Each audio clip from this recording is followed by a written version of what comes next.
สนใจสั่งได้เด้อเนาะมีพร้อมส่งเอาไปนั่นเลยบ่มีลูกค้าเพิ่นสั่งแม่นพร้อมส่งเลยพร้อมเลยนี่แบบนี้ก็มีเด้อเนาะแบบนี้ก็มีแบบแท่งแล้วก็แบบเป็นโหลดเนาะแบบเป็นแท่งนี่ก็มีเลยพี่น้องนึงใหญ่เบิ่งน้ำกันแบบกระถางโหลดเนาะแบบเป็นหลอดที่ก็มีนี่หลอดที่ก็มีพี่น้องงามๆกินก็โอ้สุดยอดป้านี่กันนี่พี่น้องเบาขัดรถแซ่บเลยช่างเคยซื้อกินแล้วถามว่าอาหารเจ้าของนี่ซื้อกินแต่สมัยก้อน 2,000คนละผมมีพี่น้องเลยปีกี้เนี่ยก้อน 2,000 แม่นเดี๋ยวนี้แล้วโอ้ก้อน5,000แล้วก้อน5,000 กีบอยู่ใส่กระตามพี่น้องเนาะแม่นใส่กระตามก้อน5,000นี่กะพวกปลาทูพวกนี้พี่น้องแม่นตีนไก่ปีกเป็ดพวกอาหารชดว่าง่ายๆกันเนาะเอาสิเอาแต่พวกนั้นมาลงนะพี่น้องเยอะเลยพี่น้องมีคนมาถามหาแม่น4 คน 3 คน 4 คนหาคนเพิ่นเลยเนาะแม่นเพิ่นมาถามหาว่าขายของกินบ่เพิ่นน้องนึงมาในเพิ่นเห็นตู้แช่นี่ตู้แช่2 หน่วยนี่นะหั่นน้อยๆคือชื่อตู้หลายแท้นะบัดเอามาเดี๋ยวสิเขียนป้ายติดไว้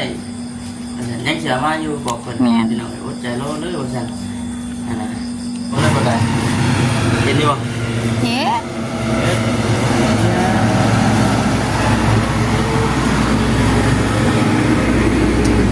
น้ำลาดน้ำเปล่าเกาเสือเต็มตู้น้องสับสิกินมาเวก็สับสิกินเด้อเว้ยพี่น้องก็มาเวนี่น้ำเย็นๆขายตามห้างทั่วไปในพี่น้องราคากันเป็นกันเองตัวเด็ดชุดก็พุ่นละเด็ดชุดนี่เหี่ยวเสือด้วยพี่น้องขออนุญาตนะมีของฉันของย่าแม่นเป๊ปซี่นี่ก็มีนี่เครื่องดื่มสู้กำลัง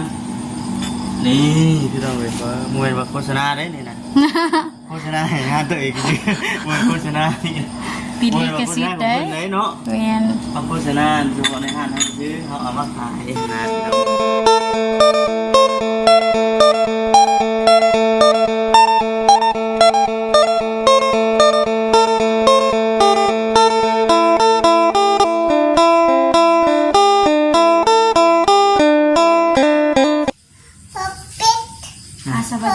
สบายดีโอ้ยพี่น้องขนมมาพบมาพ่อกับบ่าวพาคินว่าดีๆกับว่าดีๆ1 2 3กับพาคินน้อยว่าดีๆว่าดีๆกับพาคินน้อยว่าดีๆเฮ็ดเวียกก่อนอยากนอนโอ้ยเมื่อยโอ้ยสิถามเพิ่นซะเมื่อยบ่เมื่อยแห้งอะดีนะมาว่าก็มาเฮ็ดเวียกกันแล้วเมื่อยแห้งอะดีนะยินบ่จุ๊บป่ะจุ๊บจุ๊บบุจุ๊บเลยจุ๊บจุ๊บเอาจุ๊บเอ๊ะยังบ่ไหวจุ๊บเอ๊ะ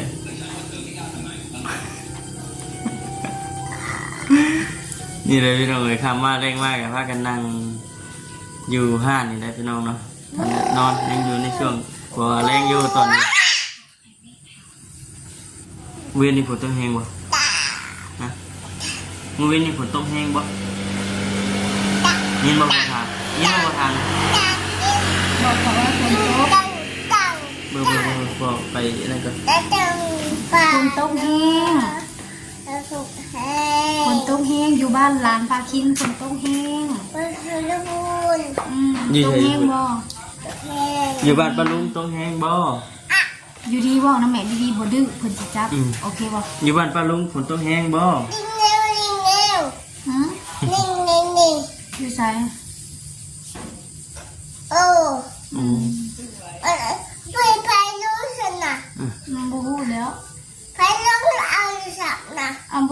แล้ว ไปเอาโทรศัพท์ โทรศัพท์อยู่ใส่ โทรศัพท์จะอยู่ในห้องมันจะ อยู่ใส่ลูก มือนั่นไปเลยคน ครับบ่ได้ตกกลางเว้นเลยตกประมาณ3 โมง 4 โมง ช่วงนี้นะ ตกอยู่แต่ว่าลมมาอยู่แต่ว่าบ่ได้แห้งแล้วก็ผ้าดังผ้าเหลืองผ้าห่อแล้วก็ต่อมาก็ฝนตกบ่แห้งแบบมันยับซื่อ ถามทางสอินเพิ่นมาไปแล้วเพราะว่าสอินเพิ่นได้หยุดงานแล้วล่ะเนาะหยุดงานแล้วล่ะพี่น้องเลยก็เลยอยู่เพื่อนมันเขาห้า ๆหายังบ่ เลี้ยงลูก ออกจากงานมากกับแมนที่เรียกอยู่น้ำเพื่อนโตพี่น้องเนาะกับคำเก่าคนเก่าพี่น้องได้เห็นอะไรเขาห่านแน่ที่ดีเลยเขาคือเขาโค้งแน่คือของก็อาจยังสีโบราณประเดี๋ยวพี่น้องเนาะแต่ว่าทำว่าเต็มห้านี่ห่วยเติมนึงได้แค่ว่าเนาะราคาโคงเดี๋ยวนี้โบยังโบเต็มนี่ห่วย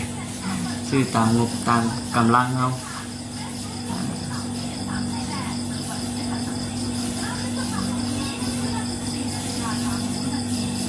ท่านก็ยังเปลี่ยนตื่น เจ้าหน้าที่ใช้ชื่อเราเบิ่งว่ามื้ออื่นพี่น้องเนาะว่าสิเปิดถาวรอย่างถาวรเลยได้บัดเปิดถาวรคือช่วงนี้มันเขากินใหม่ๆเนาะคือช่วงนี้บัดเขาเปิดปิดแน่นะพี่น้องเนาะบางทีมีญาติพี่น้องคือใกล้เคียงหรือว่าลูกค้าใกล้เคียงเป็นซื้อเกลือประเด็กเป็นนัวหมักพริกบ่ไปสิมีพี่น้องเนาะเป็นมาถามซื้อต้มขนมให้ลูกให้เต้าต้นลูกต้นหลานที่ก็มี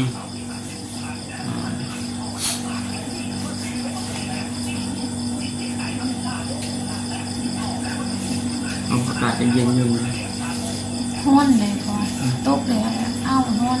เห็ดชิมแม่เห็ดปวกเลยนะผม ดอกกระเจียวในยันออกเลยเหรอ ออกแล้วแต่ว่าเฮาบ่มีเวลาไปหา ไปหาเนาะ ตอนเช้าก็ไปมันไปเช้าแต่ว่าทั้งช่วงเนี้ยฝนตกสองมื้อแล้วทั้งทะเมียแล้วก็ไปปลูกมันเนาะก็เลย เริ่มนะ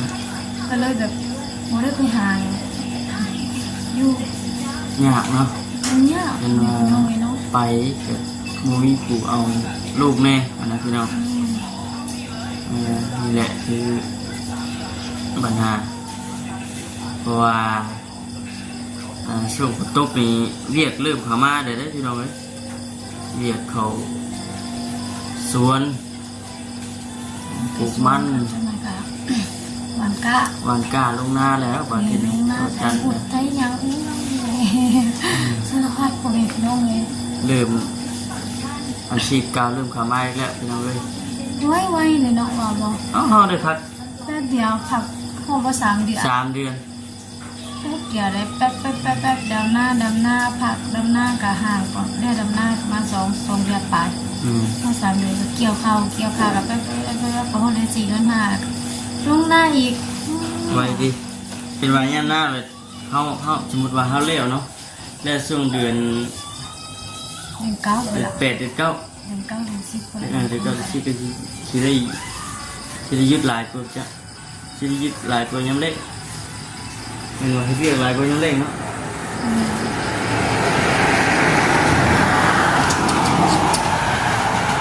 หวังว่าจะได้รายการอื่นจะดอก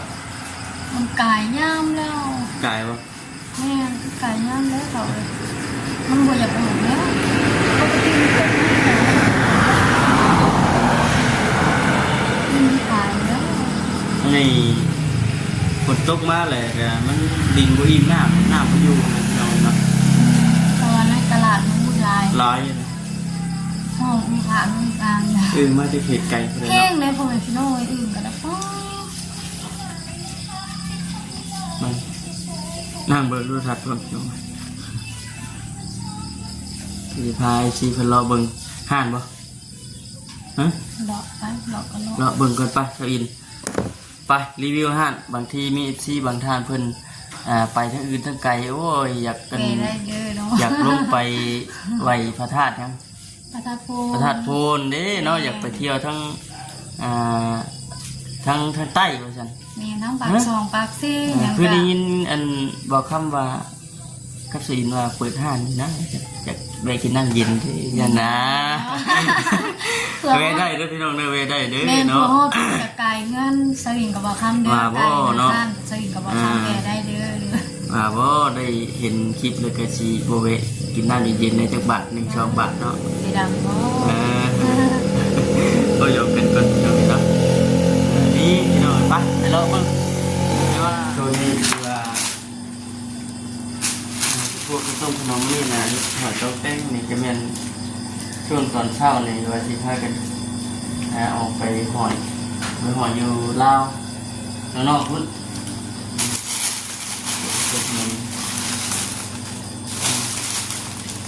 มันเกียนตะเว้นยี่หูกับยี่หูมืออื่นว่าคายดีหรือว่าบดีทั้งใดที่เขาเปิดห้างคนผ่านไปผ่านมาที่เราเนาะอันนี้แต่ว่าคือปัจจุบันนี่คือทำคำบอกไปนะครับอีซีได้รู้เลยว่ามีพี่น้องพี่แกงเคียงเพิ่นมาถามซื้อไปขายอันนี้นะไปได้ชาสีจะอยู่ไหม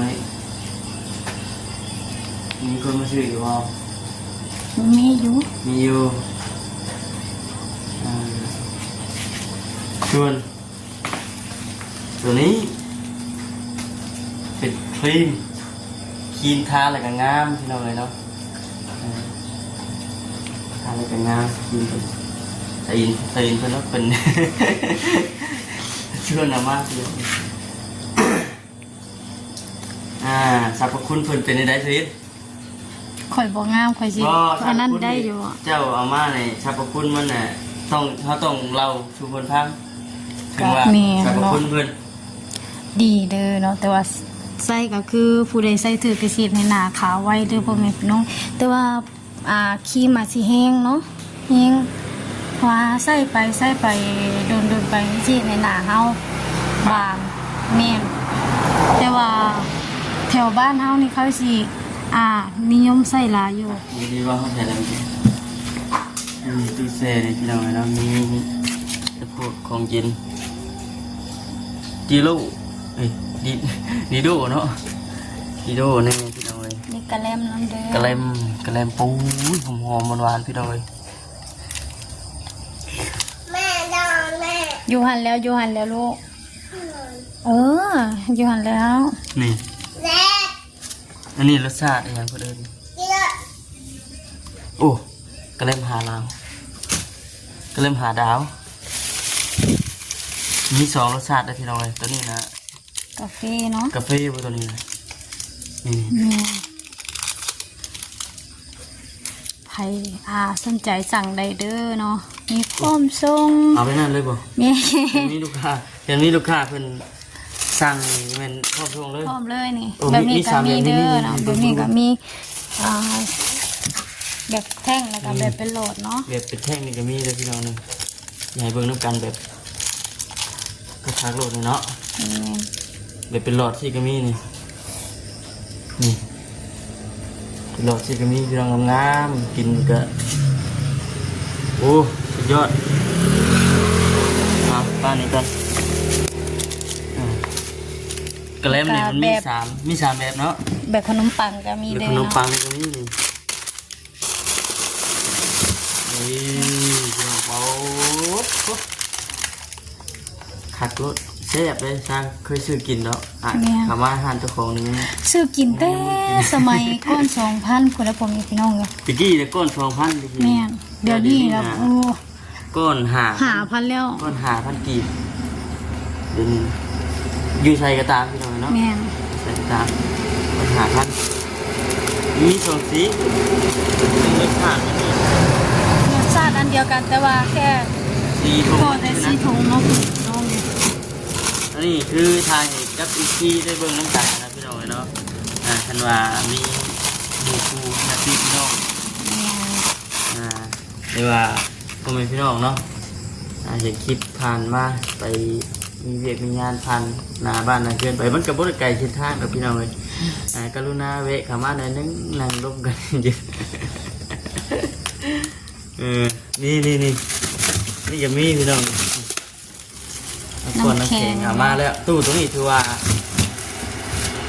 เต็มตู้ตัวนี้เนาะน้ำแข็งเนี่ยใส่แข็งหมด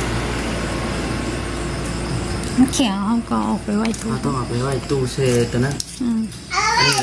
อันนี้มันเซแข็งดีเย็น เอาไว้บ่ลูก ส่วน แป๊บนึงลูกแป๊บนึง ส่วนตู้ตัวนี้นะตัวนี้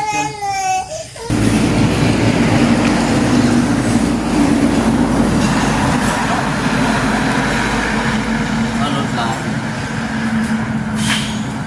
นี่เราใส่เขาคุยแล้วเนาะเดือดเซ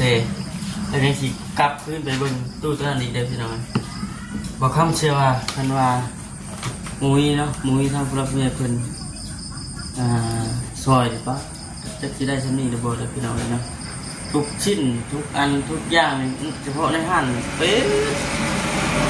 แม่นก็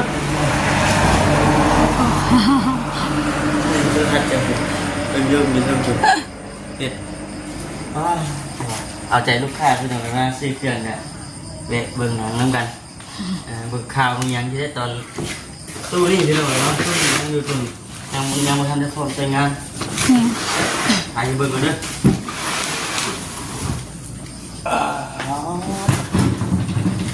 เป็นไรพี่น้องเลย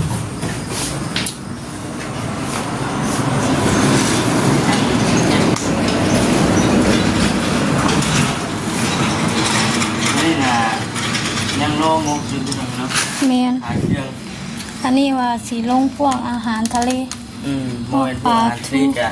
พวก พวกปลาทูพวกนี้พี่น้อง ปลาทู แม่น ตีนไก่ปีกเป็ด แม่น พวกอาหารชดว่าง่ายๆเนาะเอาสิเอาแต่พวกนั้นมาลงนะพี่น้องเลย แต่ว่าถ้าเบิ่งงบก่อนเนาะว่าสิได้ยัง พี่น้องขายไปก่อนแล้วจะเก็บงบเบิ่งงบพร้อมว่าจังไหนแต่ก็มีอยู่เลยพี่น้องมีอันคนมาถามหา แม่น 4 คน3 คน4 คน5 คนพุ่นแหละเนาะ แม่นเพิ่นมาถามหาว่าขายของกินบ่เพิ่น น้องหนึงมาในเพิ่นเห็นตู้เซ่นี่ตู้เซ่2หน่วย แม่ นะ หันน้อยๆคือชื่อตู้หลายแท้นะ ก็เลยบอกเพิ่นว่าเอ้าก็เลยบอกเพิ่นว่าเอ้าว่าซั่นบัดเอามาเดี๋ยวสิเขียนป้ายติดไว้ว่าซั่นยังเสียมาอยู่บอกเพิ่นพี่น้องอดใจรอเด้อว่าซั่นนะแต่ก็คือทางบ่คำสอีลาแหละยังรอมุกพี่น้องเนาะได้มุกมาแล้วก็เอามาขายลองเบิ่ง แม่นบ่ลองบ่ฮู้เนาะพ่อแม่พี่น้อง ต้องลอยต้องลองเบิ่งเริ่มจากน้อยนะพี่น้องไปหาลาย เริ่มจากศูนย์เลยเนาะ เริ่มจากศูนย์ นับ นำหนึ่งไหม ฝันมาไก่ตื่นแล้วเป็นไงเป็นการฝันให้มากเป็นห้องขั้นตอนเลยก็คือว่า แม่นมีแต่น้องพี่เนาะเดี๋ยวติดตามเบิ่งไปน้ำกันเลยพี่น้องเนาะว่าสิเป็นจังไรว่าฉันปัดจุดจุดนะ นี่ที่เล็กเฮานี่เด้อพ่อแม่พี่น้องเลย นี่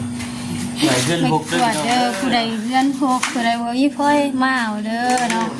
มาเอาได้ เอาเริ่มพี่น้องเลยนะเก็บคนงานก็ทำไม่ออกปะไว้ฮะ ต่อ มาโตมาเบิกนี่ยังเบิกบนพักทุกวีในสอินเพิ่นโฆษณายัง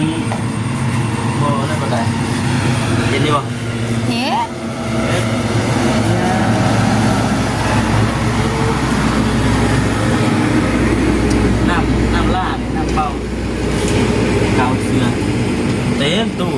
ซัมสกิน มาเวก็ชอบสิกินเด้อเว้ยพี่น้องก็มาเวนี่น้ำเย็น กะขายตามที่ตามห้างทั่วไปในพี่น้องราคากันเป็นกันเอง ๆตัวเด็ดสุดก็พุ่นละ เด็ดชุดนี่เหี่ยวเสือด้วยพี่น้องขออนุญาตนะมีของฉันของยาว แม่น เป๊ปซี่นี่ก็มีนี่เครื่องดื่มชูกำลังนี่พี่น้องเลยว่ามวยว่าโฆษณาได้นี่นะโฆษณาให้งานตัวเองจริงๆมวยโฆษณานี่ ปิดลิขสิทธิ์เด้ ไหนเนาะ แม่น เอาโฆษณาเฉพาะในห้างให้ซื้อเขาเอามาขายนะพี่น้อง แม่นเนาะ แล้วก็มีสปอนเซอร์แน่โอซิกระทิงแดงพวกพี่น้องเลยโอ้นมเปรี้ยวนมเล็กแต่ซอยโอ้ยว่าเติมอยู่พี่น้องเนาะเอาขึ้นเลยครับ เมียงไหม้อะฝนตกพ่อแม่พี่น้องเมียงไหม้มันหลาย ไปนั่งห้องเขา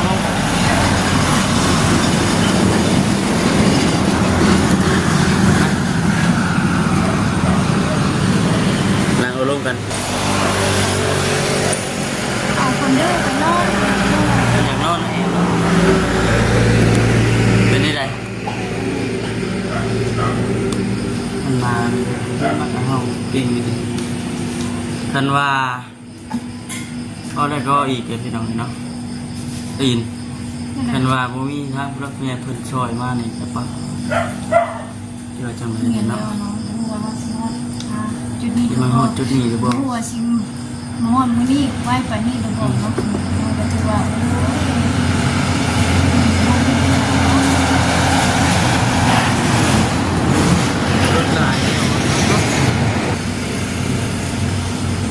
รถหลายพี่น้องจริงแต่พอเครื่องในห้างนี่ก็เงินรับผู้ใหญ่เพิ่นแน่พี่น้องเลยเนาะสมทบกันมามีพระเจ้าท่านเดิมผู้เพื่อเพิ่นเฮ็ดห้างให้โยนเลยเป็นทั่วเลยพี่น้องแล้วก็ลงทุนซื้อเครื่องให้เป็นเงินบ่คำสยินแน่ตื่นใช่ ถือกันไปเงินเพิ่นนี่เงินเฮานี่ เป็นคนหนึ่งเป็นเท่านี้ดีใจเลยพี่น้องเนาะที่ว่าจนห้างก็สำเร็จเสร็จสิ้นมาแล้วมันหากินไม่ไหวเนาะห้างก็จนสำเร็จเสร็จสิ้นแล้วมีของมาลงขายพี่น้องเนาะที่ว่าโอเคสนิทจ้ะถึงว่ามันสียังเครื่องยังสีบรายคนใดแต่ก็ขายไปเรื่อยๆนะพี่น้องเลยคือทำบุคคลวานนะขายได้ชั้นนี้เขาก็ไปเอาชั้นนี้ก่อนได้จำนวนน้อยเขาก็ไปเอาจำนวนน้อยได้ลายเขาก็ไปเอาลายนะพี่น้อยตามงบมันเข้ามาเนาะ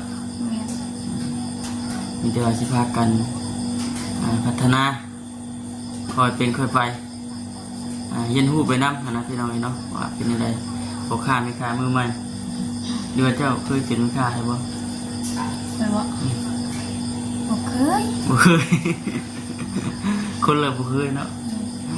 สิเคยบาทนี่แหล้วพี่น้องเลยเนาะให้สมกับว่าอยากได้หันค่าให้สมกับว่า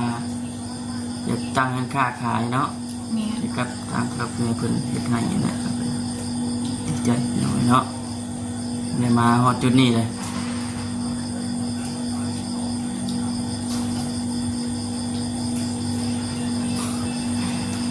พอลายยายห้างเลิกกันได้เนาะ แม่คิดแล้วพากันจบคลิปแล้วพ่อแม่พี่น้องเนาะ ก็ดื่นกับสิ่งที่เฮาลืมบ่ได้ก็มีแต่ว่าขอบคุณเนาะทางครอบครัวเป็นหลายๆเด้อเนาะที่สดซอยมาจนแล้วจนทั่วจนมีเครื่องขายในห้างเนาะมีแต่ว่าทางบ่คำสะอินก็สิสานฝันไปเรื่อยๆให้มันได้ครบทุกสิ่งทุกอย่างพี่น้องเนาะเครื่องที่ว่าเฮาต้องการก็ได้มีแต่ว่าในช่วงเวลานี้จะพากันค่อยๆทยอยไปก่อนพี่น้องเนาะคอยย่างไปก่อนนะอะไรก็ได้เนาะย่างไว้ไรมันลุ่มคัดขนองติดลุ่มไปทีใดกระพุกกระพาดโอ้ยน้อยอยากได้นั่นอยากได้นี่เลยห่วยของขนองตัวเองลุ่มอันตรายได้แบบนั้น ต้องย่างเทื่อละ9นะย่างบาทเดียวเทื่อบาท1 2 9บ่ได้เด้อ แม่นคือเพื่อนว่าแล้ว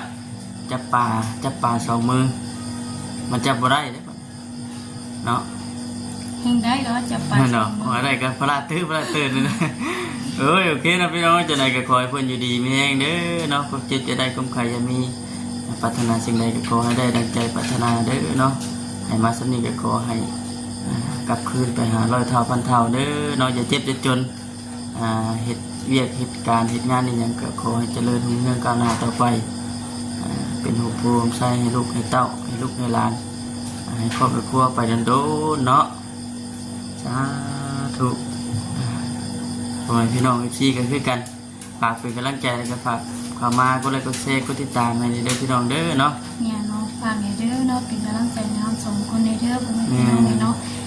เป็นไงว่าคอมเมนต์บอกกันได้เด้อเนาะติดตื่นกันได้เนาะเนี่ยแต่สำหรับใครที่ไกลไปไกลมากก็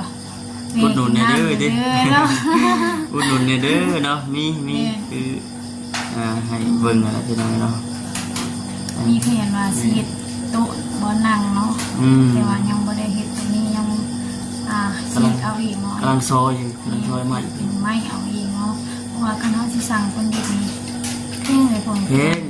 สุดหนึ่งบ่แม่น3 ล้านปลายพูดแล้วคือเฮาก็เอื้อมบ่ฮอดแต่ว่าสิเฮ็ดเอาเนาะมีเตือนที่เขาเป็นเขาก็ได้นั่งนั่งร่วมกันเลยเนาะเป็นห้านค้าแบบมีบนนั่งมีบนให้ลูกค้านั่งร่วมกันจิบน้ำเย็นๆไปจังเนาะมันก็บ่คือไปจังมีแต่ว่าคอยอัปเดตไปเทื่อละขั้นเทื่อละตอนนะพี่น้องเนาะไปอย่างเราจบคลิปเนาะแม่มื้อเช้าปิดห้านไปเช้าเปิดลูกแต่เช้าเด้อเปิดลูกแต่ตี4เพื่อนนึ่งข้าวว่าซั่นเนาะก่อนสิเปิดห้านก็บ่ได้เป็นงานพี่น้องเอ้ยเนาะผู้ก็พาลูกว่านึ่งข้าวนึ่งหยังบางคนบ่เคยมีห้านนี่บัดปอนจีฮอดมื้อตื่นเต้นเนาะเฮ็ดจังได๋จ้ะเพิ่นตื่นเต้นแน่เนาะว่าอะไรกันเลยพี่น้องเราตื่นเต้นนี่กระเด้งเดียวเลยโอเคเชิญพี่น้องเราจะดีแห้งเด้อสบายดีพี่น้องเลยว่า